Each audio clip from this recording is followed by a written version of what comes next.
Alam niyo ba guys, isa sa mga part-time ko dito, bukod sa nagpagluluto, binabantayan ko din tong bahay nila madam. And pagtapos ko mag-drive, actually wala akong masyadong drive, pero pagtapos ko makapark, dito na nga ako sa bahay. And then, upo na ako. Tapos may schedule na akong titingnan kung ano yung mga papaluto niya para sa dalawang bata. Tapos yun lang, since wala naman akong ginagawa. So, naglilinis-linis na rin ako, di ba? Parang ganun na rin, ganito talaga yung part-time dito. Para kahit pa paano, maganda-ganda naman yung feedback sa atin. Alam niyo naman, OFW, lahat papasukin natin. At kahit hindi naman ganun kahirap, pero para kumita ng pera, lahat papasukin natin para lang maging makatulong sa, lalo na sa pamilya ko, kailangan nila mami at daddy. Yun, at yun na nga. Kaya, lahat gagawin ko. Yun lang ang ano ko. Kahit ano pa yan, driving, cooking, lahat yan, linis. Napasimple lang naman kasi yan naman ang turo sa amin din ni nanay at tatay nung maliliit pa kami, na kapag kami, tulad nito ng ibang bansa or napunta sa ibang bahay, hindi kami itatapon. So lahat na natutunan namin, ina-apply namin dito, lalo na ako as OFW, ngayon ko na-realize na napakalaking bagay pala na may alam tayo sa mga gawaing bahay. Kasi ito, tinuturing ko na rin bahay ko dahil kumikita ako dito pinapasahod ako. So, yun lang guys, gusto ko lang i-share sa inyo yung araw-araw na ginagawa ko. Pag hindi ako nagluluto, pag walang order, ito ang ginagawa ko, part-time ako, driving, linis ng bahay, bantayan ng mga bata, yun. Gagawin mo lahat, all around na talagang ginawa ko dito. So, para sa pamilya ko, syempre. Kaya, lahat yan, kakayanin. Diba? Yan ang buhay OFW.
Alright guys, dahil tapos na akong part-time, tapos na dito sa part-time ko, nag-message si madam, huminto daw ako, maaga. So, okay naman na dito lahat, nakaluto na rin naman ako.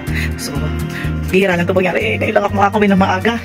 So, tapos na lahat, everything, nakaluto naman na ako. Yan, diba? Yan ang part-time ko. Araw-araw, pag walang ginagawa, nagawa ko ng content dito sa bahay.